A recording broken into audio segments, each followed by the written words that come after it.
postage does it take to send a letter to Canada? Who's it going to? Canada. It says, Dear Canada, you.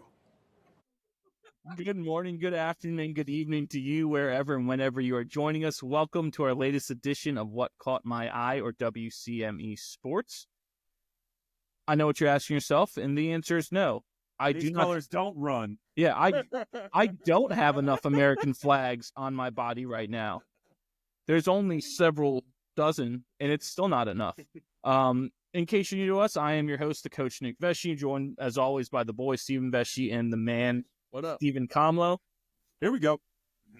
We like to think of ourselves as the sports show for sports fans about sports. We focus on what happens between the lines of competition mainly, because that's what makes us coming back for more as sports fans. Before we get into our top catch of the week, just a reminder to follow us on all of our social media. That is on X, Instagram, and Facebook at WCME_sports. Our episodes drop every Wednesday at noon on Spotify, on YouTube, and new for season 2 on iHeartRadio. Don't forget to comment, like, subscribe on all of our platforms. We do love hearing from you. And if at any point in time you find yourself at any sporting event and you feel the need to or urge to take a picture, send it to us. You know, whether anywhere on our socials, message us, DM us, or if you have our numbers, link, send that our way, and we will post it as our reporter in the field for that time, and you'll get credit for it and all that jazz. Now, without further ado, koozie. yeah, we'll give you a nice koozie. Look at that. That's legit. Isn't that? For those people watching, It's too legit to quit. it is. We won't become unlegit, you know. Thank you, Hot Rod. Now, without further ado, we move into our top catch for this week. And if that open wasn't a hint, or if our outfits aren't a hint at all, we turn to the Four Nations face-off that's happening in the National Hockey League. This, if you didn't know, took place of the All-Star Game this year. And essentially, it's a little round-robin tournament between the United States, Canada, Finland, and Sweden. You know, you got a rivalry U.S. Canada, you have rivalry Finland, Sweden, so it felt like the logical 4 countries. I know Russia would say, why the hell aren't we there? We have claimed to be maybe the best team in the world, possibly. But it's just those natural rivalries made a little bit of sense. Now, if you missed it over the weekend, the big story from that was the U.S. Canada game that happened Saturday night in Montreal, Quebec. En français, the États-Unis, however you would say United States in French. That was a big matchup, right? And the start of that game was, for lack of a better term, electric. And electrically unexpected. That's what I'll go with. Yeah. You saw, if you tuned in, 3 fights happen in the first 9 seconds of the game. You had Matthew Tkachuk drop the gloves against Brandon Hagel the second the puck was dropped. Then right after that, the ensuing face-off, his younger brother, Brady Tkachuk, for the United States, dropped the gloves against Sam Bennett, who came onto the ice immediately after that fight, with Canada knowing that Brady was going to fight someone, so they had to throw Bennett out there to fight him. And then my favorite one, which doesn't get talked enough because of the whole Bash Brothers type of thing with the Tkachuk brothers, is great of a like kind of story and grapple that is JT Miller picking the fight with Colton Parayko, because Colton Parayko is a mountain of a human being. Yes, right? He's huge. 6'6". He's mad. And it was purposeful. JT Miller, who's not a small dude, but he ain't close to 6'6", went up and found Parayko. the biggest MFer in the entire arena and said, no, I'm fighting you. And I guess little kudos to Parayko for saying, okay, because he easily could have been like, no, you're a little knack, get away. And it's like, what, motherfucker? Okay, let's go. And they dropped the gloves. And that one, again, to Parayko's credit too, he could have mauled Miller, but that almost kind of signified the whole aura of the experience. And the reason that it went on is that we're not going to sit here and be second fiddle to you. You're not going to sit here and stick your nose up at us and look down upon us and boo our fucking national anthem every time, right? Yeah, that's crazy. And boo our national anthem while our national team is playing with a bunch of kids out there who have no say or influence over any political policy made by any politician in our country. And you're going to sit there and mercilessly boo that anthem in front of them. And that all 3 fights together And especially again, the JT Miller one was, we're going to stand up to the bully in the room. And again, that sounds weird. You could say, oh, well, the U.S. is being the bully and the tariff and all that shit. But it doesn't matter, though, because when you think about what's happening on that ice in that arena, you're watching people in the stands boo people on the ice who have no influence or anything to do with this tariff, whether you like it or not, don't understand it or not, think it's bad or not, whatever it is. Those people on the ice have nothing to do with it. They're there to represent their country and play a game. And you're going to sit there and disrespect, straight up disrespect, not only their flag, not only them on the ice, but every single person from that country who's watching the game, and not give a shit about it and hide behind the, oh, well, we're Canadians, we do things the right way and this and this. And that's emblematic of the way their team speaks too. Every time Crosby opens his goddamn mouth, that's the bullshit that you hear come out of it, whether it's talking about, it's all shrouded in that. It's all shrouded in that. And Kamala knows that all too well is with his bouts against the Capitals every year. There's an air of superiority and arrogance, right? And they hide behind the fact that they're not so curt with their words as I'm being right now, and that it doesn't sound as harsh, right? But it's still the same message I look down upon you, right? And that's how Canada views us as a hockey nation. And that's, why I think those fights resonated so much with every American who was watching it, is because you could say, okay, so you're going to watch a Calgary Flames LA Kings game and they're going to do the anthem. Okay, well, there's Americans playing for the Flames and there's a lot of Canadians playing for the Kings. It's kind of like those guys don't give a shit because they're there to play hockey, right? But you're booing it when every single guy on the other team represents that country that you're booing. And that's a big thing, right? That should strike a chord. That should mean that you just made it personal. You picked a fight and we're going to fight back. And that's kind of what you saw happen. This country was built on. Yeah. Yeah, right when Kachuk dropped the gloves, I wasn't expecting. I was like, oh, this is going to be fun. Settle in. Have a nice night. Here we go. Some hockey. And then the second Kachuk dropped, I stood up. I was like, oh, let's go. Let's go. I mean, the script kind of wrote itself. I mean, we knew he was pissed off after the boos. He made that very, very clear. And then to really just kind of put a pretty bow on it is the juxtaposition of his dad fighting back in the day. You know what I mean?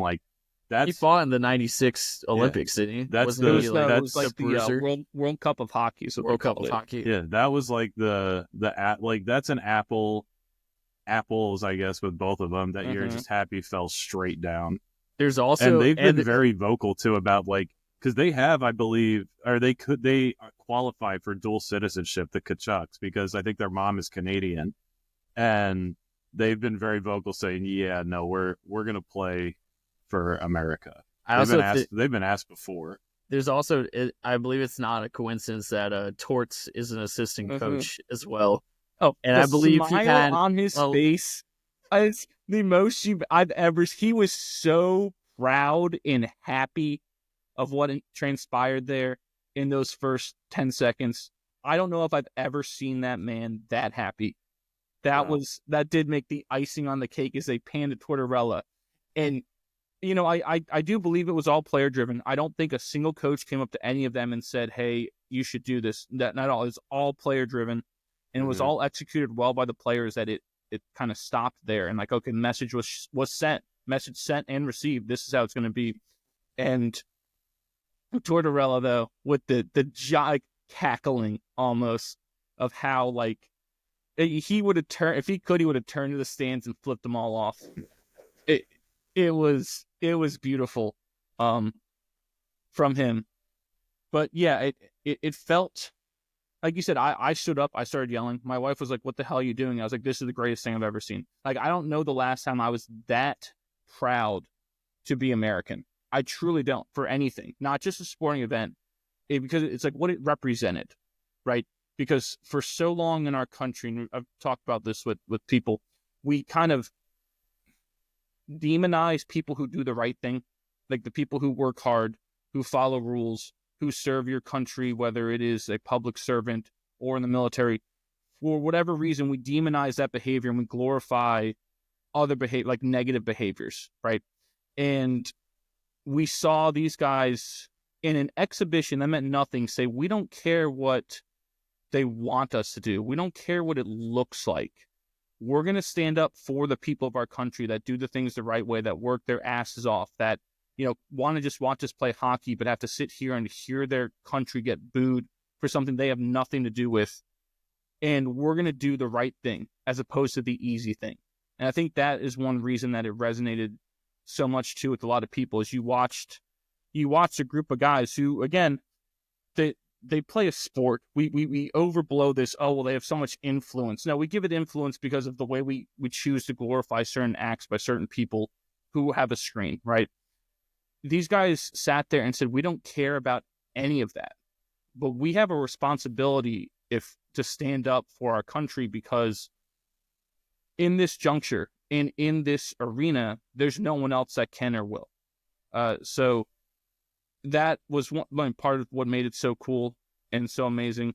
And again, it also, because of that idea, there's probably a lot of people out there going, no, I hate this because this is just promoting this and this and this, and they don't see the bigger picture of just sometimes the simplest reason is the best reason, that they are representing their country and had to sit there and listen to their country get disrespected when all they're trying to do is play a hockey game. And it's not like their country committed some heinous human rights action, right? It's a tariff. It's a tax. Canada's almost fucking socialist as it is. They should be used to fucking taxes at this point, right? So, as a tongue-in-cheek joke, haha, universal healthcare, all that tongue-in-cheek jokes. But, all joking aside, it's not necessarily legislation, but it's again, an act by government that has nothing to do with the people on the ice, has nothing to do with anyone who runs Team USA, right? And they're listening to it and seeing it, and also not hearing a single Canadian player say, yeah, this is wrong, they shouldn't be doing it. Man, correct me if I'm wrong, but I don't think I heard or saw Connor McDavid say, yeah, it's kind of disrespectful for our fans to be doing that. They shouldn't be doing that. No, that didn't happen, right? Yeah, so yeah. Well, in turn, too, the people in Boston booed the hell out of the Canadian national anthem the other day. Which, see, I don't like, because that means you're stooping to their level, right? If you really want to stick it to them, you do what our players did. And you stood up. Your actions speak louder than your words. So I don't like the idea of our fans, the American fans, stooping to the level of the Canadians, because that plays it right into their hand, right? They'll be like, the typical Americans. They're so arrogant and obnoxious, and they have no reason to boo us, right? It plays into their hand. It gives them fuel. Whereas if you just stood there and just were quiet and respectful and didn't say anything, now it makes Canada look... You think the people of Boston are going to sit there and say nothing? The wrong city. Absolutely not. Yeah, Boston's going to go nuts. You got a bunch of Bill Burrs up in the stands that they're not going to sit there and not boo. I knew it was coming, but I do think it is Bill Burrs. That's crazy. I do think it's the wrong thing to boo their anthem, because it makes us look like we're stooping to their level. Mm-hmm. And you want to take the high road in a situation like this, the way they should have taken the high road and not done a fucking thing and disrespect our country like that. Yeah, you woke up the Kachucks and the rest of the team that, as like unbelievably, this is probably the most talented, fastest team we've ever had, right? I think the great Micah Ruzioni said he thought is the deepest team that the U.S. has ever fielded. Yeah, now you pissed us off, and now it's a really physical team too, that's playing as a unit. I think it's going to be less physical moving forward, just because of losing McAvoy is a big deal. Yes, like he got hurt in that game. Are the Kachucks playing? A bruise on the leg is a hell of a long way from the heart. Matthew Tkachuk missed the last game, obviously, so Brady got hurt. He's not in a good way. Brady's not in a good way. There's talk that Quinn Hughes comes back. I actually saw that was confirmed. Mike Sullivan said Quinn Hughes will be the replacement for Charlie McAvoy in the final, which it's a big deal. Quinn Hughes is nice. I think he's the best of the Hughes brothers. I actually disagree with you. And you'll like this comparison, Kamlo. Quinn Hughes is too much Mike Green and not enough John Carlson. That's Two fair. offensive defensemen. Yes. Jack is right. There's Jack and Luke. Jack is the best one. Jack is electric offensively and someone who has the ability to take over a game whenever the puck's on his stick. Quinn does too much with the puck, makes too many bad mistakes, and isn't physical enough. And it's the type of player who can, again, like Mike Green, who put up a shit ton of points for you in the regular season, but his team in the playoffs ain't going to do shit because that's not who you win with. And so him coming back is big. It's as good a replacement as you're going to get for McAvoy, who was outstanding in that Canada game. Like that is, I mean, yeah, his massive hit on McDavid led to a huge momentum shift that ended up with a goal. Yeah, my favorite stat from that game that they showed it like several times is that McAvoy had 4 hits in that game, 2 against Crosby, 2 on McDavid, and that was I saw that one. That was it. I saw that one. Like those are the 2 people you want to hit. You want to rattle their cage. It's kind of like when they say, all right, send in the goon to be physical with the leading scorer on the basketball team. Like that, rattle them, shake them up. So, yeah, I loved that part of it. But again, just to recap the game too, after the fights, things settled down. There weren't any more fights. Team USA went on to win 3-1. McDavid scored the first goal for Canada on a kind of a breakaway he created himself because he's just so stupid. good. The second he scored that, I was like, uh-oh. It's like, this better not turn. But then the hit by McAvoy that you were talking about, Kamala, that completely shifted it. Yeah, that was definitely a cage rattler. That's what I was thinking. I was like, you cannot let McDavid get loose for a second. You have to be all over him. No, and then McAvoy drills him. I was like, okay. But like the crazy thing about this Canadian team, and like I'm gonna give them their props because like who would have thought Old Man Crosby would be leading the tournament in points? He's got 5 points. He's Captain Canada, man. He's a smart player, so he knows he knows that he doesn't have to go outside of himself, and he just have to look for passes. I mean, real talk, and that's smart. It is. Real talk, I mean, this comes up a lot. I mean, I don't know how akin you guys are, or how like knowledgeable you guys are, or how close you've been following it. A lot of people have been saying that Logan Thompson has been playing so well this season because he was left off of Canada's roster. And so, like, as a Caps fan, as a Logan Thompson fan, and as an America fan, it's funny to see, like, Jordan Binnington, like, not doing well, knowing there was a better option for them out there. But I also don't think coaches recruited or like tried out very heavily like they would have in the past. I think a lot of this is like people that can fill out top six places and then what you had left over from the Olympics, because I don't think there was a lot of like recruiting that went on to this. Well, they haven't played in the Olympics and no, it was a very like small specific group of players from the NHL. I say from the NHL because they were still in college when they played. It was prospects that hadn't signed, people that were designated only to AHL teams, and then I think veterans who were like in the last year of their contract or something crazy that. None of those guys are out there, right? Maybe a couple prospect guys.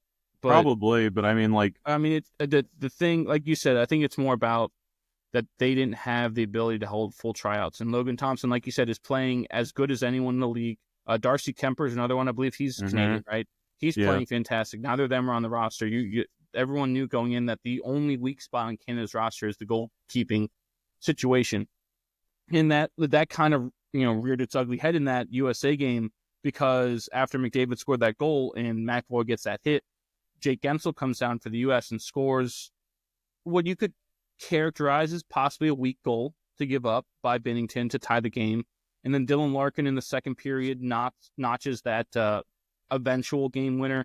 That, again, great shot by him. He's moving at a fast pace. He knows what he's doing. But you could say he should have saved it. And that was a difference maker. They added an empty netter. Gensel, right, had that empty net goal, I believe. Yes. I love Dylan Larkin. Dylan Larkin's playing on the fourth line, correct? I'd have to see where they have him slotted. I believe they kept saying he was playing on the fourth line. No, I like that for him because he's straight line speed. yes, and he he's just go effort. all out for 30 seconds. Yes, just let him do his thing. He's one of the fastest guys in the world, but he's fast in terms of straight line speed. Whereas you see McDavid and McKinnon have that, like they can cut. It's like a Derrick Henry who he makes a cut and doesn't lose any speed, right? I mean, they're big and then too. Adrian Peterson. Oh, I mean, McDavid they're like McKinnon are Derrick big. Henry and Adrian Peterson is what they're like, is they can make a cut and not lose any speed or ground. Whereas Larkin's very much a, send him down, run the Y9 and throw it up to him type of player. But I like that for him if he is on the fourth line. I want to get another big shout out to the U.S. defense in that game, holding down. Again, they have the Golden McDavid, but for the most part, holding in check the Crosbys, McKinnons, the rest of the firepower that they have on that Canadian roster. Jacob Slavin, Noah Hannafin, who struggled in this tournament, they were all excellent defending them. As we said, the final is in Boston on Thursday. That win for the U.S. against Canada clinched them that spot. And so what wound up happening is that meant that the final game of the cup, or the face-off, the Four Nations face-off, the final round-robin game would determine who faces the U.S. in that final. So you had Canada versus Finland, and you had Sweden versus U.S. in the final games. Early in the tournament, Finland beat Sweden in overtime, and Canada beat Sweden in overtime. So Sweden basically needed Canada, Finland to go into OT, and then them to beat the U.S. in regulation. That was their only chance to advance. Well, Canada wound up beating Finland in regulation. They almost blew a 4-0 lead. They were up 4-0, and then Finland scored 3 goals in 7 minutes in the final period. And eventually Crosby scored an empty netter to make that game 5-3, and that meant Canada advanced to the final to play the U.S. again in a rematch. And that Sweden-USA game meant nothing. One note from the Finland-Sweden game, I do want to say, as we're talking about the rivalries, right? Obviously, for us being Americans and living in North America, the U.S. Canada one has a lot more significance than Finland-Sweden. But I believe, who was it from Finland? Gosh, I forgot who it was. I don't think it was Barkov, who's their captain. But one of them said after that Sweden game that they're now our little brother. Hilarious line. It was great. And that kind of shows what these games mean. Would it have been Granlund from Finland? He scored the winning goal in that game. I don't think it was him. It was someone who's more well-known, like a Barkov on that Finnish team. Laine? Yes, that's who it was. Patrick Laine was like, they're They're now our little brother. A rough go of it. Yes. These swamplands of Finland. Yes. Taiga biome. As Suomi, which means Finland, on their chest also means swamp. Yeah. And I did not know that. Who would have known Finland's just one giant swamp? It's Every also not person on this Scandinavia. roster. Yeah. They're also not Scandinavian, as we learned. Yeah, why is that, Nick? All Finnish, no Swedish. Why is that? Oh, I don't know. That seemed you criticized me for my description, but the Scandinavia is. Oh, here we go. I'm not going to say it. Thank God. But it's the kind of area where Sweden, Norway, and Denmark meet. That's Scandinavia. Just the tip. Yes, just the tip. But yeah, so you wound up having Canada, U.S. in the final, Sweden, Finland eliminated. Again, this is taking place of the All-Star game. And I saw some tweet, a bunch of people making these comments, which in a lot of ways were appropriate. It was like, NBA player, I had to sit out the second game of this back-to-back. My knee's a little sore. Hockey player, I will literally die for my country in an exhibition game that means nothing, right? That's yes. I mean, literally, Kevin Durant tweeted that he was like, I don't know what you guys want. He's like, the fans are just bored with our product in the NBA. I don't know what you guys want. You guys just want to complain and do something and do everything about it. Like, no, you guys are going through the motions, never play hard, and you have your what are they called? Their sit out days. Load management. Load management. That's what they have, their load management days. And meanwhile, these hockey guys are throwing hands in exhibition games and laying their buys on the line and getting in front of pucks. And two guys who are some of the best guys in the world are hurt right now, but they wouldn't trade that for anything. Guaranteed. No. And what I just don't understand is that, like, why do you not want to play hard all the time? Like, you're playing the game. Well, like, you are playing. It's getting paid to play a game. That's the crazy part. The thing is, it all a lot has of to money. It all has to be player driven.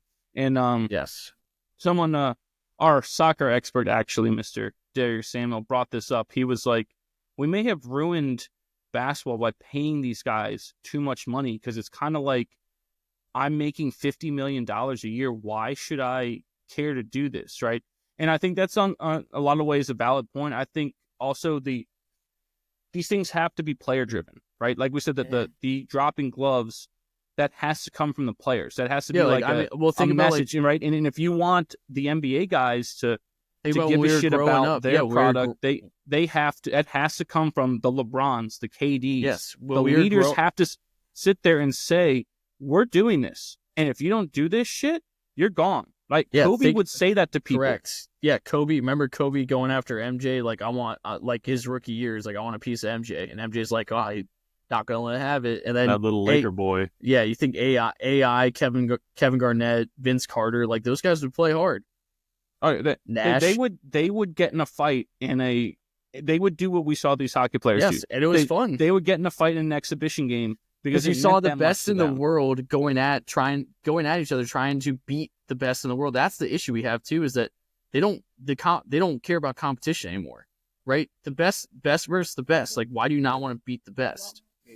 Go at each other, learn something from the other guy, like, improve your game. Like, MLB has the best All-Star game, right? Yeah. MLB is best on best, and it's.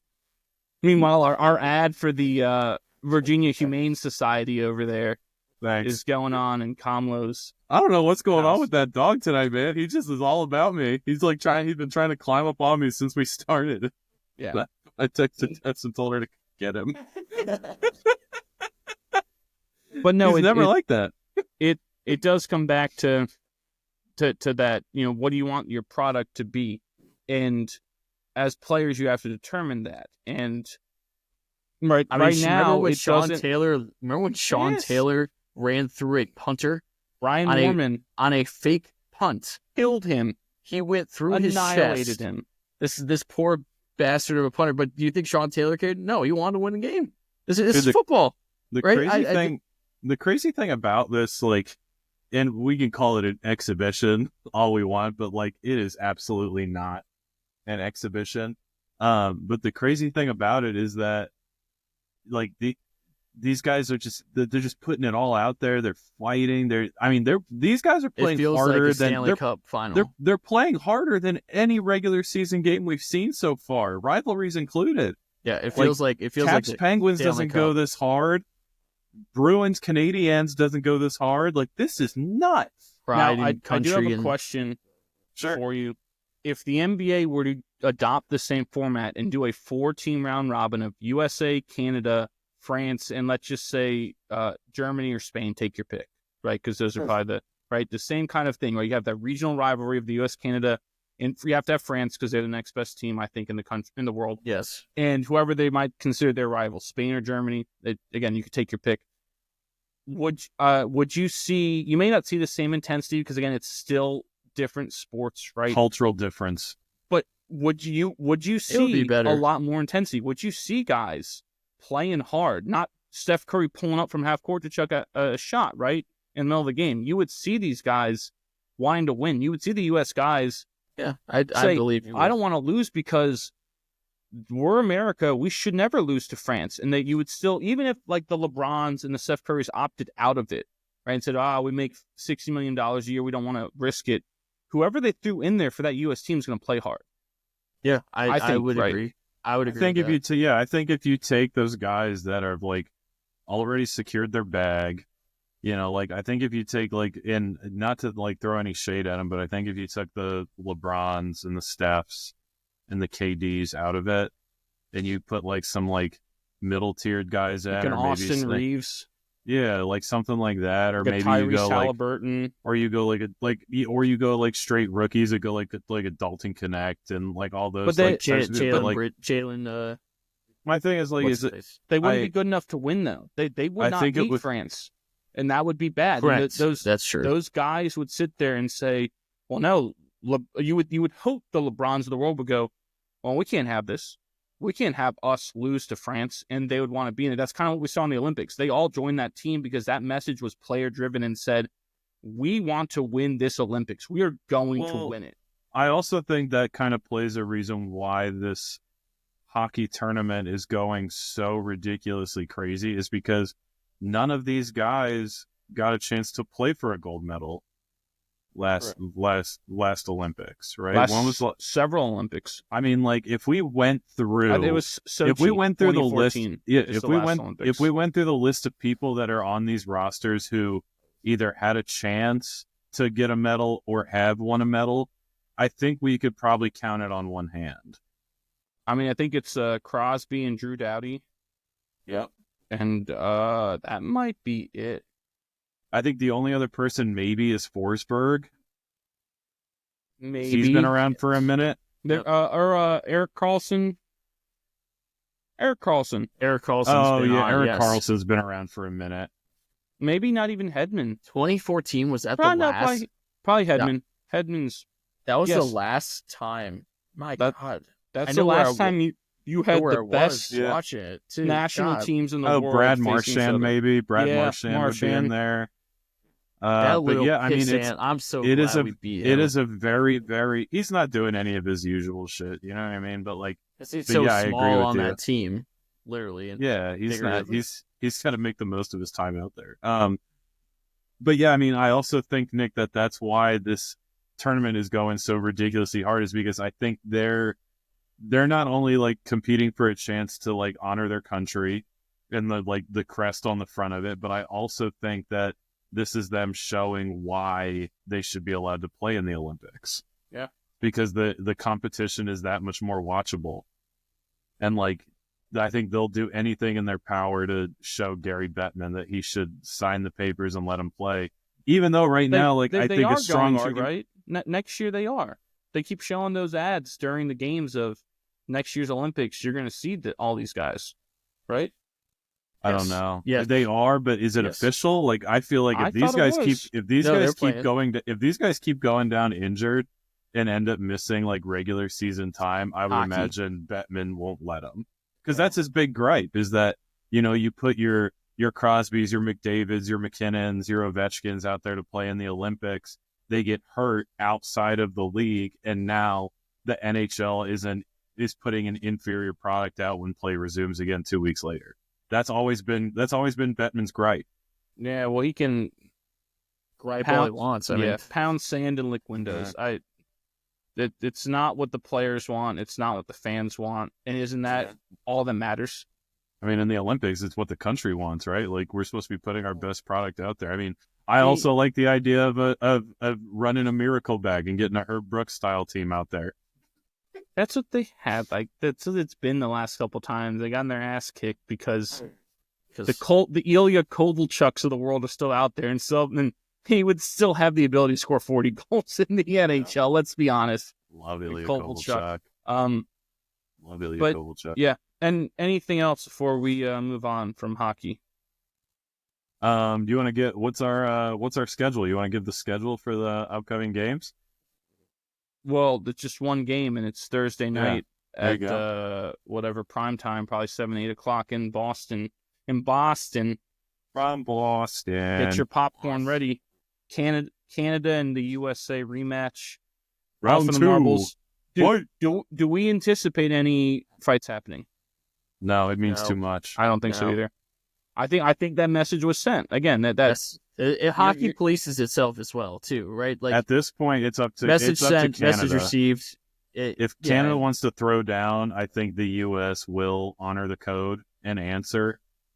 But I do think that most of the Canadian guys want to let their game do the talking, and I think the USA is. I think you're gonna see a lot of the scraps and scrums around the goal. Yeah, like I after agree with that. after every shot, there's gonna be Sam some Bennett, sort of the Sam Bennett signature, like we saw in postseason last year. washing someone's face. Yep. So dirty. Dirty. Yes. Oh, Kamala, what do you have to play for us before we move on? Oh, I mean, someone that we all are very fond of wrote a letter to Canada. How much postage does it take to send a letter to Canada? How much, Ron? Canada. It says, Dear Canada, you. See you Thursday, motherfuckers. Yes, now we go from American hockey to the Great American Race, which is the Daytona 500. NASCAR kicked off its season Boogity, boogity, on boogity. Sunday. Turn left. Let's go racing. To start, we had Chase Briscoe. He sat on the pole, which in no way is an indication of his sexuality. He is the first time a Toyota won the pole at the Daytona 500, which is an interesting stat. I thought that was, especially when you consider Denny Hamlin's won this race and arguably one of the best, speedway drivers ever. Interesting that a Toyota had never won that pole, but Chase Briscoe had it. At 10 laps into the race, it was delayed for weather because, bad storms came through. And then after a lengthy hours-long delay, they started up again, ran about 10 more laps and delayed it again for however long. And so they didn't get back underway until like 4 or 5 hours after they had started their engines initially. Has Daytona ever run like on time, smooth? Because I feel like there's always, I feel like every with all due year, respect. with all due respect, I mean with all due respect, That ain't worth a velvet pain of a dolphin or a whale getting it on. Yeah, I feel like every year that something happens with that race. It's just been the last year. It's really just been the last year. But you're right, it does feel like so often. Well, because I turn it on and I'm like, why does it say we're 3 hours into the race and we're on lap 50? Like, great. Because we've been delayed for 3 hours. Yeah. Yeah. Well, they eventually came back on. You had with about, was it 12 laps to go? I think it was. A little less than 20 laps to go. Joey Logano tried to make a pass. He had the fastest car all night. He led the second most laps, I believe. He's the reigning Cup Series champion as well. And he tried to make a pass up the middle, and Ricky Stenhouse, or Ricky Spinhouse, as they like to call him, because he just causes wrecks all the time, put a late block in place. And when he had the ability to give up or like kind of cede, and Logano had the ability to pull back, it was too late. And eventually Spinhouse committed too much and pushed people down and caused a massive wreck. I think they said some stat that they have like a danger zone in terms of if you're in positions X through Y, those are the spots that are likely to have a wreck. And they said if in position 5 through 30, you're in danger of getting in a wreck. And sure as shit, I think that's what happened in that wreck. And so that happened, and then they restarted about 5 laps to go after they cleared that out and had another wreck, and they went to overtime. Right? And so overtime in NASCAR is essentially a 2-lap sprint. And once the leader takes the white flag, meaning they cross the start-finish line for the final lap, whatever the next flag is ends the race. So if there's a caution after that, race is over. And I think that's how the race ended last year with William Byron winning. Well, this time, crazy last lap happened in OT. There's a huge wreck, but William Byron wound up slipping past the wreck and claimed his second straight Daytona 500. It wasn't like last year where it was very anticlimactic and he just he didn't have to race someone to finish. He did have to race Tyler Reddick to the finish line. They pulled they whipped that caution out right before they got to the line. So at least you saw a finish there. Tyler Reddick racing for our boy MJ's, Michael Jordan's team. Also a very good driver. Byron is the first back-to-back winner of the Daytona 500 since our boy Denny Hamlin in 2019 and 2020. Denny Hamlin from Chesterfield, Virginia. Everyone hates him, by the way. Like, he's really? the villain. Oh yeah, when he wins, he gets booed all the time. He just goes, "I love it. You pay my checks, right? Or you pay my bills, right?" So I don't really have as much a problem with Denny, but a lot of people. Virginia product. Root for him. Local guy. Yeah, outside. He always does well at the Richmond race. He always wins the Richmond race. I mean, he was going for his 5th, I think, Daytona 500, and he was leading. He was one of the cars that got wrecked in that final lap. Damn dog. 7-time Cup Series champion Jimmy Johnson came in third. He doesn't race full I was time. gonna say, is he still racing? No, he he'll just like he picking like Talladega, Daytona. He hasn't even picked those. He owns a racing team. I think this is his first year. Tiger at the majors. And he had Yeah, Shaq. that's what I was Shaq thinking. is on his the hood of his car. Shaq dunking the logo, from the shoes, the Shaq dunk. He lost some bet with Shaq, and that was on the hood of his car. And How the hell is Shaq and Jimmy Johnson? Where do they meet? Probably MJ, right? Sold that his makes windshield sense, yeah. to Fig Newtons. This is inconvenient, but I do love Fig Newtons. But yeah, Jimmy Johnson came in third. I thought that was awesome. Like he said, I don't even think he shows up for the other big ones. You might see him at Talladega or something, but he was there, and he has to qualify for the Daytona 500 because not everyone, like they give spots for teams. Like MJ's team is gonna always have. Now they have 3 spots. I think Riley Herbst is their third driver, along with Reddick and Bubba Wallace. But they give those spots to those teams, and there's like 4 guys who have a chance to claim 2 spots, right? And that's it. And Jimmy Johnson qualified for it in the duels that they do before the race, which is kind of cool. Magic Man. And El Diablo. I think it's like Shake a fighting hand. chicken or something. Right. That just happened. Did that blow your mind? Was that epilepsy?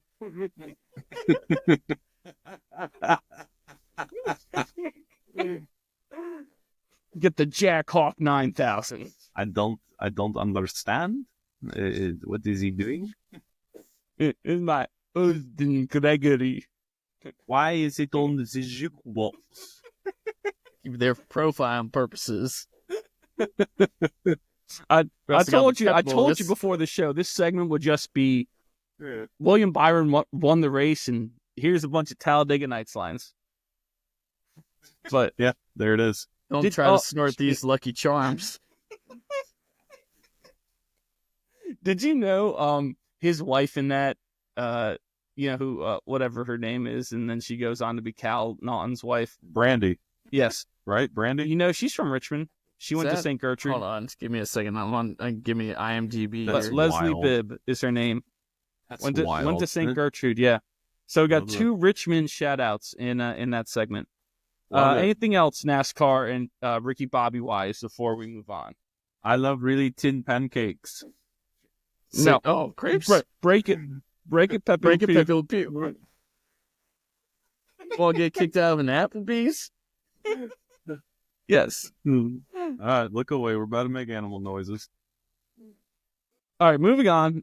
College basketball, like we've said this before, we are in the heat of the moment with that, winding our time down to tournament time. We're about to get to the end of the regular season, the conference championship tournaments, but we still have some big consequential games left. So on the men's side, to start off, we had number 5 Tennessee. They erased a 16-point deficit, outscoring rival Vanderbilt 50-32 in the second half to defeat the Commodores 81-76. The Vols, the Kai Ziegler, impeccable name, by the way.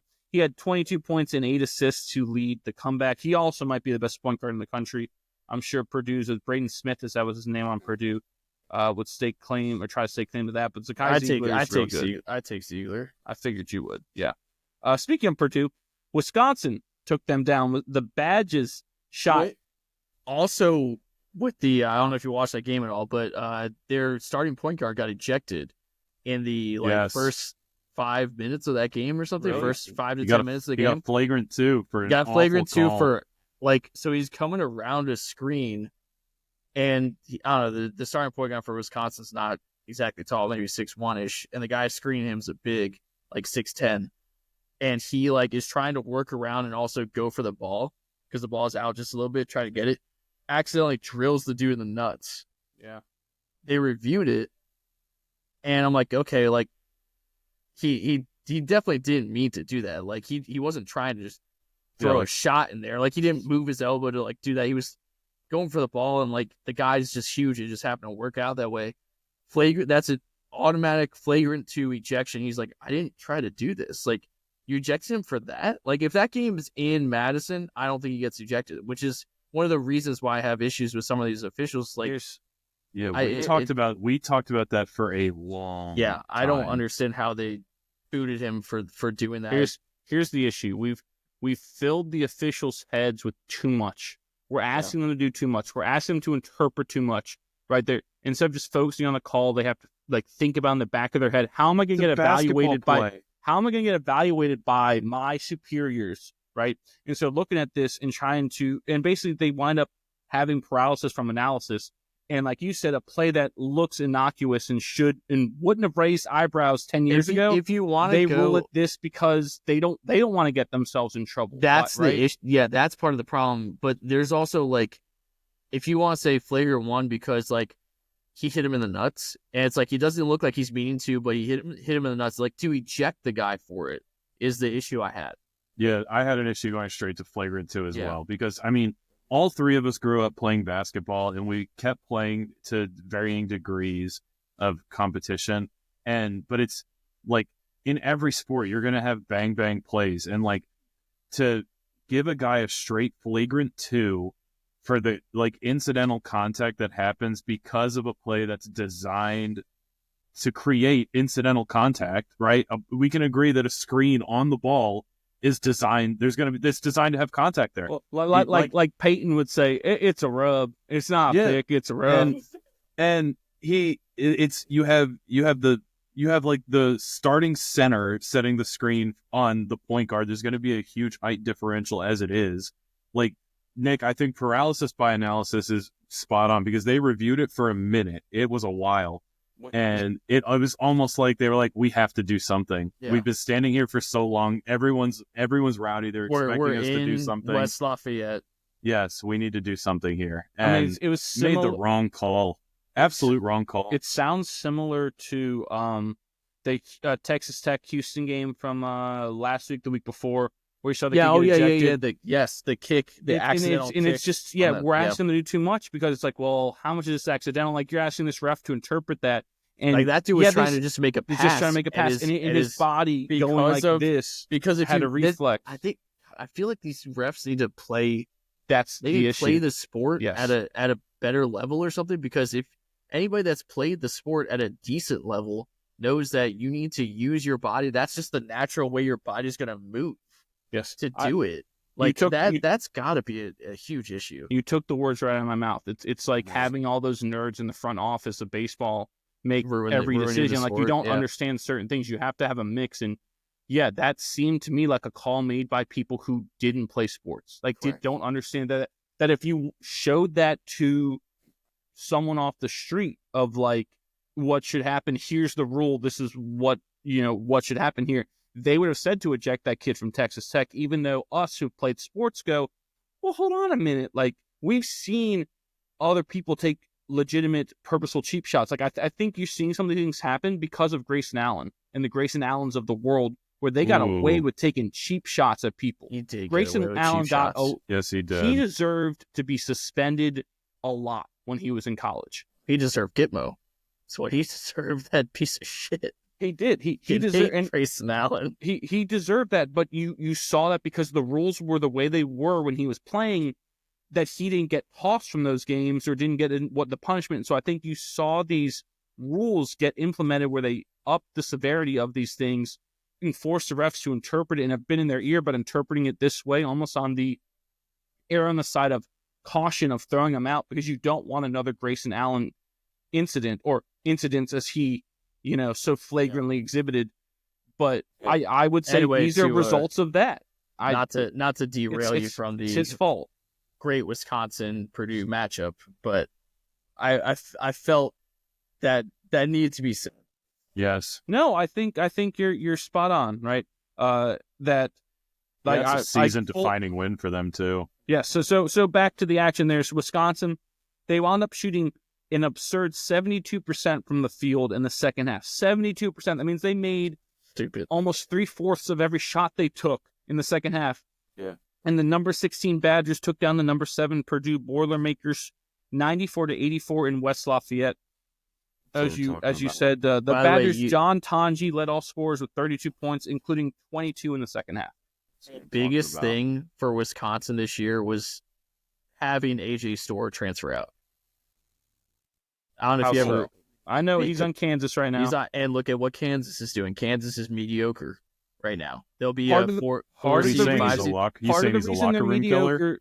AJ Store's a black hole. The second he gets the ball, he's a black hole, and he thinks he's better than he is. For some reason, he got a shitload of money in the offseason. I remember watching him at Wisconsin last year. He started off the year good. He was like, oh, this is the go-to guy, and then he was awful in the second half of the year, and it looked like he checked out mentally. He barely plays for Kansas now. He's not the go-to guy, and I knew that from the start when he went there. I was like, that doesn't make any sense. I guarantee you, he's killing that locker room from the inside. I can't speak to their locker room. I'm not there, but watching what he's done playing and the fact that he went from St. John's to Wisconsin to Kansas, I don't of those think he's teams a has good gotten teammate. better since he left. Correct. Yeah, that's not a coincidence. When they left, Wisconsin was left for dead, is what all the media people basically had. They picked them, I think, to finish 12th or 14th or something in the Big Ten, and look at where they are. I mean, Guard's a fantastic coach. They completely changed up philosophy. They look great, and it's because it's a team. AJ Store's a black hole, dude. I also think more of what Kansas's issue, and it's the same issue that was last year. As great as Hunter Dickinson is, right, and our boy, the great Doug Howard, has worked with him before, right? So we want to root for Hunter Dickinson. But as great as he is, when your best player in college is your center, it's not a recipe for success. As you know, boy, Purdue went to the national championship play last year. Who? What? Didn't Purdue go to the national championship last year? But guard play. You have to have guard play. Yeah, Kansas's I agree. guard play is not good. It was not good last year. It's not good this year. But Purdue's guard they play, thought they fixed that with Store. Yes. Purdue's guard play, though, last year was good with Fletcher Lawyer and Braden Smith, and they bring those guys back, and you're seeing them, they kind of caught on that heater. But normally teams whose best player is their center, their big man, you say Purdue went to the championship. Well, the year before, what did they do, boy? They lost to the 16th. Yeah, they made it so UVA's not as notorious anymore. Correct. Ignominious, as you could say. You are correct, yes. Yes, But that is correct. The guard play in college is definitely the biggest. Paramount. Yes. Moving on to Houston, they moved 2 games up in the Big 12 with a 62-58 triumph on the road against number 13 Arizona Saturday afternoon. The number 6 Cougars were led by Milos Uzan, who had 19 points. Great name. From Vegas, I think. Not even from outside the country. Another game for Milos. I was waiting for it. West Virginia's Amani Hansberry hit 2 free throws with 32 seconds left in regulation, forced overtime, but Baylor, led by Norchad Omier, your boy Norchad Omier, I do he love notched Norchad his Omier. 81st career double-double, which is remarkable. He's And awesome. the Bears were able to hold off the Mountaineers for a 74-71 crucial victory in Waco. Baylor, on I hardly Saturday. know her. Thank you, boy. Moving on, the matchup you said last week, the number 1 versus number 2 college game day hadn't happened in like 17, 18 years. Number 1 Auburn survived a late surge from number 2 Alabama as the Tigers took down the Crimson Tide in Tuscaloosa, 94-85. Janai Broom had 19 points and 14 rebounds, and this is crazy. 5 other Auburn Tigers scored in double digits as Auburn now moved into sole possession of first place in the SEC. That means That team is good. six guys score 10 or more points. You know what scares me about Auburn, or I mean scares me in a good way, like how scary they are as a team. They can win multiple ways. They can outscore you, or they can play a knock them out, drag them out like game against a Tennessee, right? They can win in multiple ways, or they can win in the 60s and they can win in the 80s and 90s. God, Auburn is a buzzsaw. That is, I think I saw John Rothstein had a Final Four odds that he put out this last week. That was like Auburn and Duke were in the minus. They were like minus 140, minus 120 to get to the Final Four, which is nuts to me that anyone is in minus. Just it matters about your draw too. It really does. Yeah, I mean before we even get into Selection Sunday and everything, but God, March Madness is just so volatile and so crazy that anything can happen. But Why it's called madness. Yeah. But that's how good Auburn has been. Yeah, really have. Moving on to your boys, the Drake. The Drake Oh, Bulldogs lost to Bradley, the Braves, who are the second best team in the Missouri Valley. They ended Drake's 11-game winning streak as the Bradley Braves. Darius Hannah had the game-winning dunk with 10 seconds left to defeat the Bulldogs in Des Moines, right? I believe that's where Drake is. They are in Des Moines. Des Moines, Iowa, 61-59, and they're now within a game of the Drake in the Missouri Valley Conference standings. Bradley's a good team. Yeah, Now, I know that. They're not a team that would get an at-large. Unfortunately, that's the issue, is that Drake's at large, because they lost one game in conference, all of a sudden gets destroyed, which I hate. They've lost 3 games in that conference, though. So they've lost to Bradley, which, again, if that were their only loss in conference, they have 3 losses total, no issue. right? But the only 3 losses on the year are in conference. It's to Bradley, and the other 2 are not good. I think that's the issue. One's to a UIC, like Illinois, Chicago, who's, I think, terrible, right? And so that hurts them. If your losses were full to Bradley, that's not going to hurt you that much. Because, again, Bradley's a very good team. Good, yeah. But they're not a, tournament team. Not like you're losing to Oregon and West Virginia, so that hurts the Drake. Versus Murray State, so that's a home loss, which is not good at UIC. And I don't think, correct me if I'm wrong, I don't think UIC is any good. UIC is, let me see where they are. They are 15-11, 5th in the Missouri Valley. So they're not that good. No, that's bad. Yeah. Moving on. RJ Louise had 23 points and 14 rebounds as the number 9 St. John's Red Storm, not the Redmen, defeated number 24 Creighton 79-73 Sunday afternoon. The Johnnies are now 22-4 on the season. By the way, did you notice the Patinos have the same record? That's pretty cool. The New Mexico. Richard, I'm glad you brought up New Mexico, because that was the next thing I had on here. Richard's still coaching them? Yes. Wait, did you see Rick Pitino's halftime speech? Very Herb Brooks. Dude, he's in that game. I can see why people want to play for him. Yeah. Why he's good. Not to mention, Let me read you a little excerpt here. Dig in and be a basketball player. Dig in. Every time you miss a shot, your game deflates. We don't care about your missed shots. Play fucking defense. You keep blowing opportunity upon opportunity upon opportunity.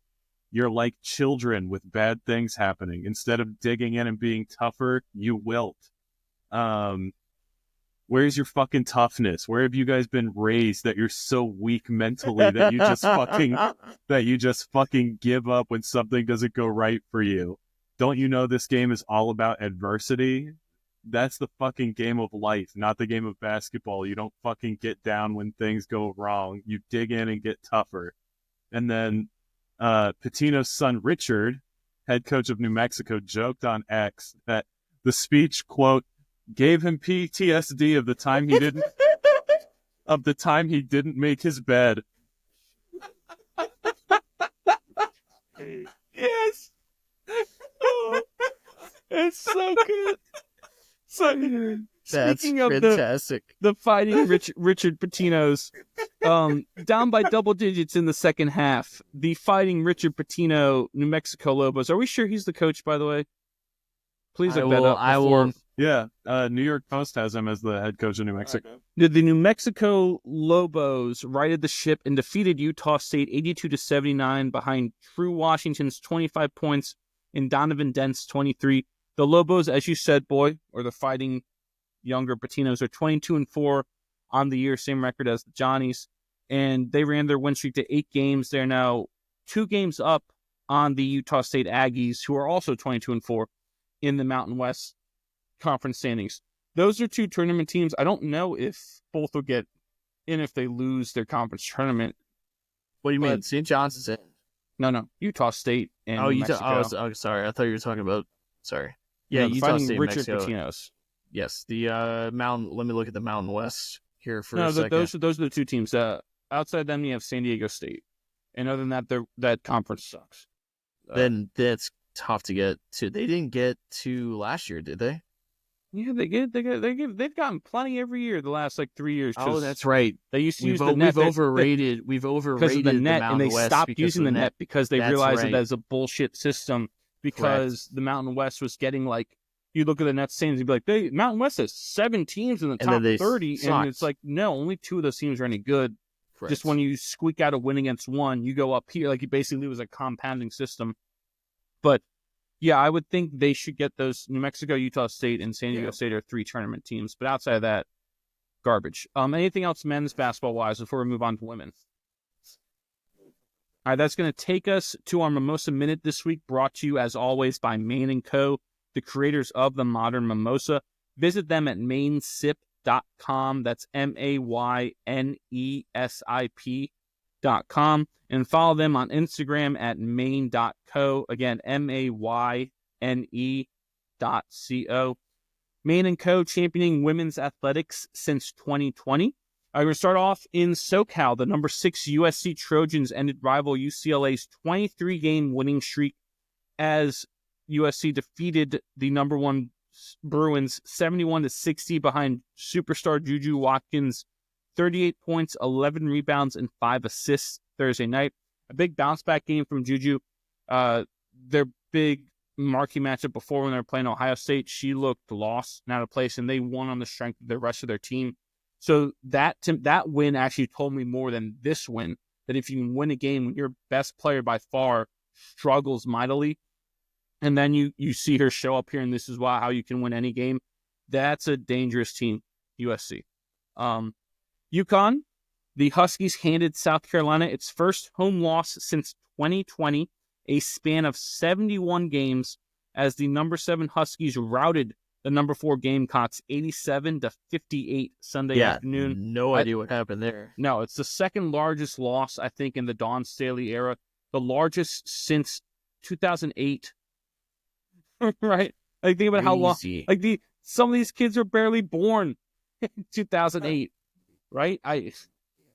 They were like, true. Yeah, that's a crazy stat. So I think that game also shifted a lot of odds for the title. South Carolina, at this point in the year, was trending upwards as the odds-on championship winner. And after that win, it became UConn as the odds-on favorite. Madison Booker, she notched another double-double as number 3 Texas dispatched number 5 LSU 65-58 Sunday in Austin. And then last one here, this is just for you, boy. Actually, I have one more. But J.J. Quinterly had a game-high 26 points to lead the number 17 WVU Mountaineers to a 70-57 victory over the number 12 Kansas State Wildcats Monday night, giving the Mountaineers their 15th straight home win in whatever the hell your arena is called. It's just the Coliseum. The Coliseum? Okay. That was going to be my guess, by the way. WVU Coliseum is the official, I guess, term. I like it. And last thing here, I don't know if you saw this, is crazy. We've talked about her a lot on this show. Vanderbilt star Michaela Blakes, who's a freshman. She dropped 50, I think, last week or the week before. But she set the D1 freshman scoring record by outdoing herself and dropping 55 points in a 98-88 win in OT versus Auburn. Think about that. It's crazy. Her team scored 98. She has 55. She scored over half the points, and it was in overtime. So all of her points mattered. It literally, she was the reason they won. She shot a very economical 15 of 28 from the field, right? So over 50%. And she was 23 for 24 from the foul line. And her one miss was her last foul shot. She literally made 23 straight foul shots in that game until she missed one in like overtime. That is almost the more impressive thing to me, because we see so many people crumble at the line when you shouldn't, but it is just a mental thing. Right? And people don't practice it enough, but you see so many people crumble, and they needed all of those free throws. She was at one point 23 for 23 from the foul line. Incredible. Anything else before we move on? Yeah, quick thing. So if you're not familiar with how the women's basketball tournament works, the top 16 teams, so basically the top 16 seeds, I guess, like your 1 through 4 in your brackets, you get home court advantage for the first 2 rounds. So being in the top 16 is a huge deal. So we talked about the West Virginia win over the number 12 Kansas State. They're working to get themselves in the top 16. If they can do that, that is a massive deal because, as we said, they have not lost at home this year. I like that. So something to look forward to when you're watching the women's basketball tournament. The top 16 is a massive deal. I like that. Kamala, anything else? No. Thank you there. Have you wanna- tried Angel Reese's McDonald's meal? No. I ordered it through the drive-thru, and the drive-thru worker just chucked it at my car and missed. Is that the joke? Yeah. I workshopped it this weekend. It got good reviews, so I figured I'd bring it here. Do you have a dunch? Do you have a Ron Swanson thing? It's there. Can you save there, us? Combo, the dunch. drum? The drum. Yeah. Oh, here it comes. All right, so that's going to bring us to our final segment of the evening, which is our favorite segment, brought to you as always by One Legacy Title and Escrow in Jacksonville, Florida. Visit them at onelegacyflorida.com and on Instagram at onelegacyflorida to see how they can help you with your next house closing. One Legacy Title and Escrow, because your legacy matters. And boy, you said you wanted to start off this because we did our favorite American hockey players for this week. Yes, I have two honorable mentions. The first one, Doug the Thug Glatt. Oh my I God. Yes. He deserves an honorable mention. Yes, he It does. needs to be in there. Next honorable mention, JVR, James Van Riemsdyk. Big, powerful lefty from Philly. Okay. I don't know why. I just always like gravitated towards him, like either playing a video game or whatever. You it like is, him just over his watching brother? games. Yes. Okay. I do. TVR. Yeah. Love TVR. Number 5, Chris Kreider. Watching the Rangers, everything. I mean, he did net a goal the other night against Sweden. Chris Kreider, big, strong, fast. I feel like he's just a great player, fun to watch. Number 4, TJ Oshie. We all remember what he did in the 2014 Olympics. Those ridiculous shootouts, and I swear everybody just played those clips on loops and just wanted to be TJ Oshie. After that, it was so the cool. king of shootouts. No one's better at it. Still, Yes. Him and Jonathan Taves both played for the same collegiate team. I want to say it was Minnesota. North Dakota. Was it North Dakota? Yeah. Well, they both came from the same team, and they were both just impeccable at shootouts. It was nuts. So I guess it was just something that they drilled constantly at school. Number 3, Jonathan Quick. Just Solid. love watching those King, like when the Kings had their run and everything he was doing, and then what he did in goal for the U.S. teams. Jonathan Quick was always a fun watch in goal. Number 2, Patrick Kane, phenomenal player. I feel like always in the right position. Yes. Just does every little thing. What they did, the Blackhawks. What was the run the Blackhawks went on? They won like 3. They won 3 in like a 5-year or 6-year span, kind of like every other one almost. And They Patrick, did. the times they weren't winning, the Kings were winning, and the times the Kings weren't winning, the Penguins were winning, something like that. Yeah, Patty Kane, awesome. And number 1, we talked about them earlier. Give me all the Kachucks. Absolutely love them. You want to boo Arnett, the perfect psycho, the perfect amount of psycho to be a hockey player and to be a winner. Yes. That's the Kachucks. You want to boo our national anthem? We're dropping them, and let's fucking go. Love it. I'll hang up and listen. All right, Love Kamala, you want me to do it since you said you had a little special? Yeah, I'll go. sure. Go I'll ahead, go. Nick. So I'm going to go with my honorable mentions are Chris Kreider, the aforementioned Chris Kreider from the New York Rangers, who's closing in probably a couple more seasons. He'll be the all-time leader in goals scored in Rangers team history, which is crazy to think about. And then another former Ranger, one of my favorites, is Brian Boyle. A guy, you talk about a dude who would give everything he had just to win. He never put up numbers, but he was always on winning teams because he did things you needed to do. A big, tough centerman who was great at face-offs. There's a reason I have a signed picture of him over my right shoulder that you can't see in a Rangers uniform. Love Brian Boyle. He did beat cancer and then come back and score a goal in his first game back after beating cancer, awesome. which is an awesome story. Number 5, I have Brian Leach, one of the greatest American defensemen of all time. Has a claim to be the greatest. Him and Chris Chelios probably are the two you would pick. Leach, him and Derek Jeter made wearing number 2 cool in New York, by the way, in the 90s. After him, I have the goalie for those Rangers teams, Mike Richter, who has a claim to be one of, if not the best American goalie of all time. I know, right, you throw Quick in there, you throw Ryan Miller in there, you throw Hellebuck in there. You see Tom Barrasso thrown in there a lot, but Richter is up there with them in terms of best American goalies of all time, and he led the Rangers to their Stanley Cup and broke that long, lengthy drought in 1994. Next, I have Joe Pavelski from Wisconsin. Joe Pavelski, such a consistent scorer. It's a shame he never got a Stanley Cup. He played on such good Sharks teams, such good Stars teams. It never worked out for him. But he was, just a great ambassador for the game, I thought. And he's also an incredible golfer, by the way. Just won, I think, the Pro-Am from the LPGA. I think it might have been their opening tournament that they had. He just won that Pro-Am. Number 2, I have Captain Cali, Ryan Callahan, who you'll be able to see a signed picture of over jersey my left shoulder over here by the Forza Napoli scarf. That's a signed picture of Ryan Callahan when he was on the Lightning, as the boy can show you. He's wearing his Callahan USA hockey jersey. Captain of the Rangers, my favorite captain maybe the Rangers have ever had. Captain America at one point, I believe he was, for the USA national team.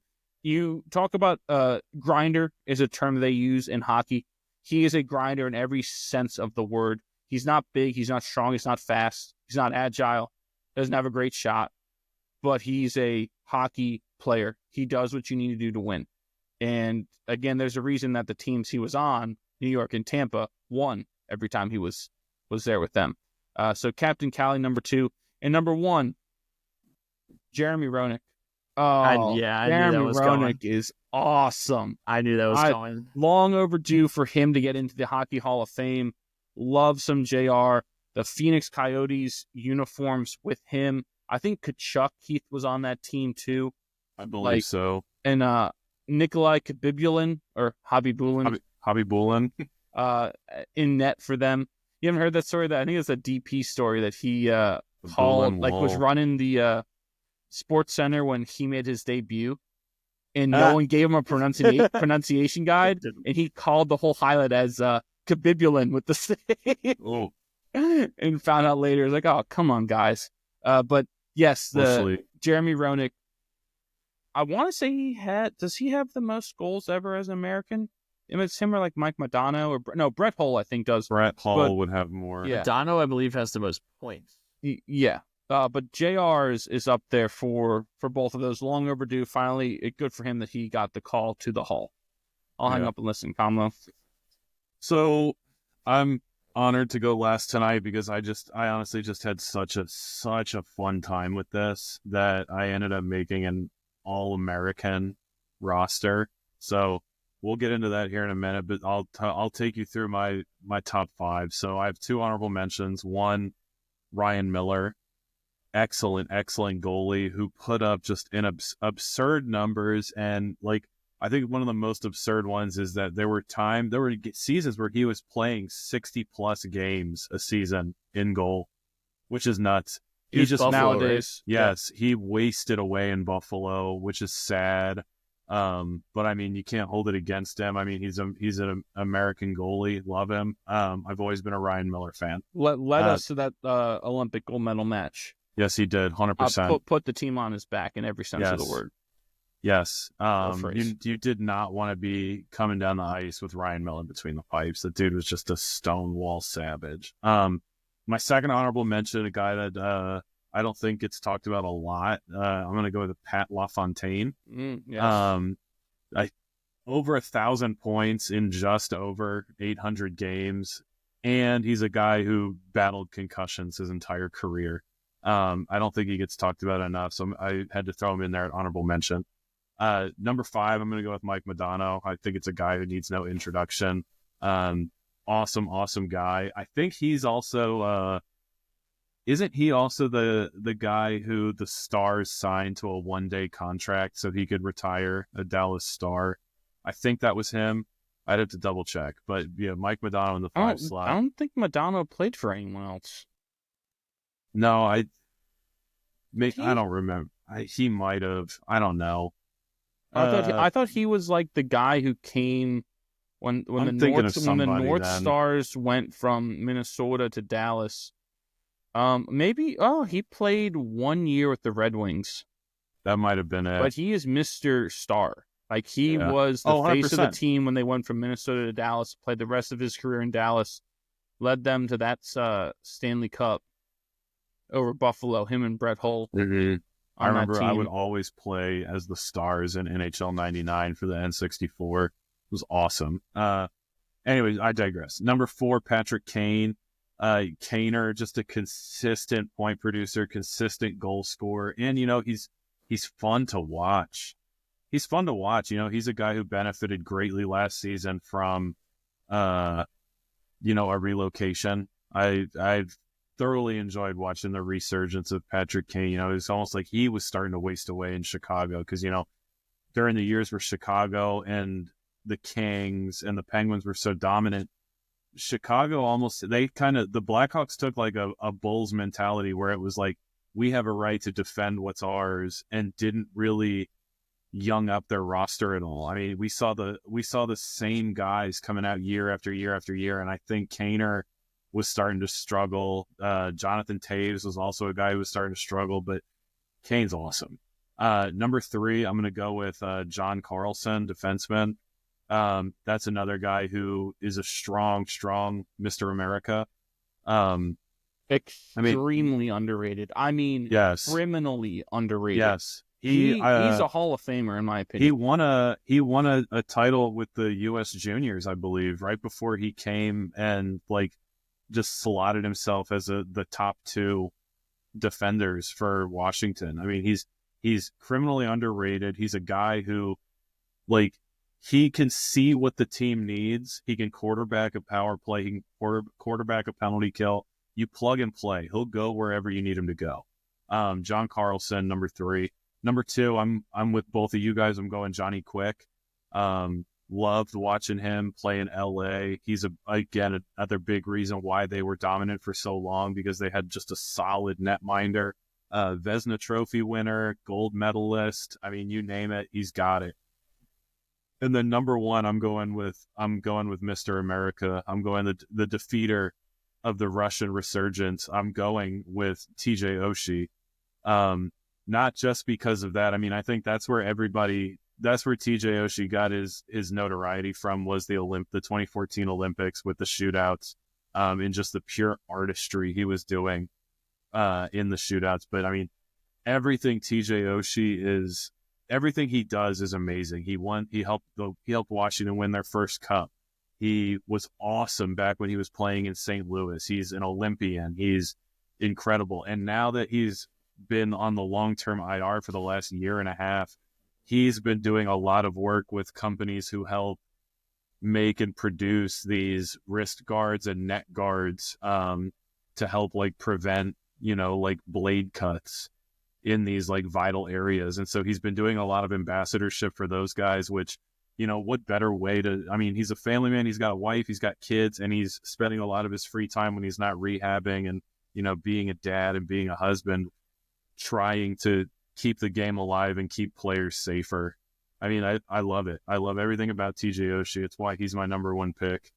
I'll never not love TJ Oshie. I mean, the guy's incredible. But so, all right. So my all-time American roster, I did a left wing, center, right wing, and then a utility player. And then I did a left and right D, and then 2 goalies and a head and assistant coach. If you guys want to have a debate about it, we can. I'm more than happy to entertain the conversation. John Tortorella. Yes, all I was going to say. That's all I have to say. So starting left wing, I got Brett Hull. Yeah. I got Brett Hull at the left wing. Correct. I got Mike Modano at the center. And then I got Patrick Kane in the right wing.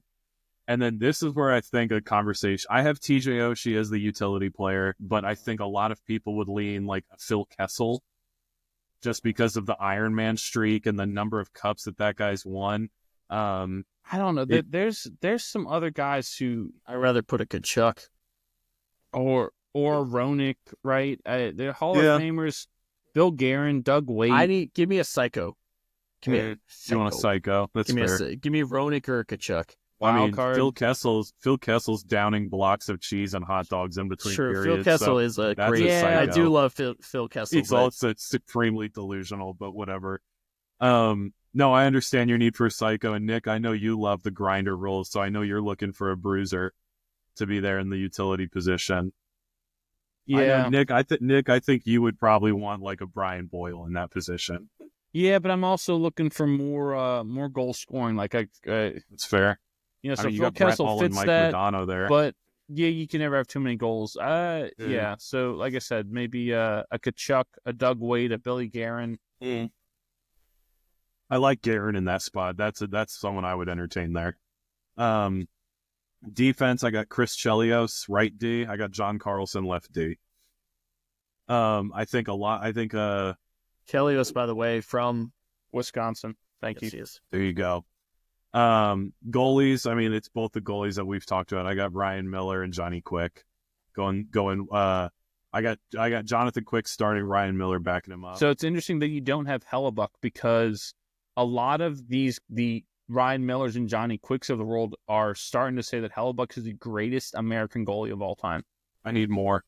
Because he's won 2 Vezinas already, and if he wins again, he'll run 1 back-to-back, which there's no Americans ever done that, I don't think. No. At 3 Vezinas, too.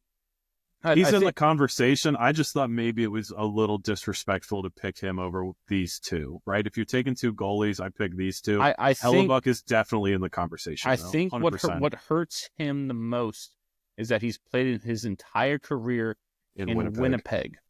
In Canada, in like the smallest market in Canada. Yes.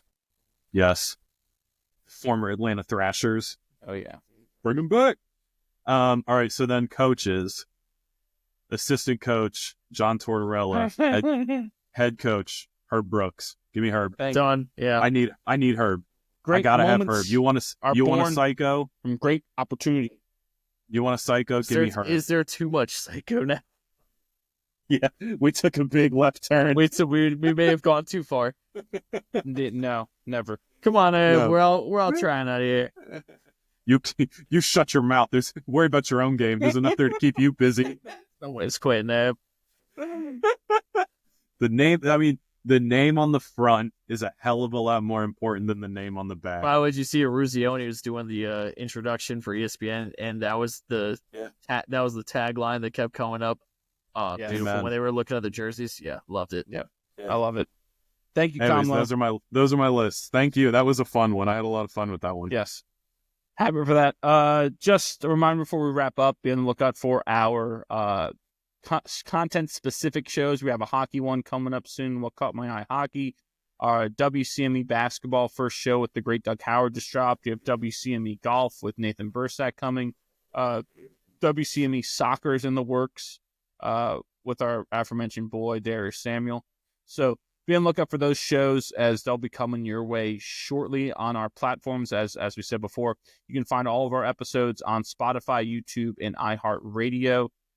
Don't forget to follow us on all of our socials on X, Instagram, and Facebook at WCME_sports. Remember to comment, like, subscribe on everything that we have. Without further delay, for the boy Stephen Vesci and the man Stephen Comlo, I am the coach Nick Vesci. As always, be decent to each other. Have a good one. We'll see you next time. And before we say take care to Guatemala, Comlo, you have a clip for us to play? I sure do. I figure we might as well end one more time with a letter to our How much postage idiots does to the it north. take to send a letter to Canada? Who's it going to? Canada. It says, Dear Canada, you. Thank you. Take care, Guatemala.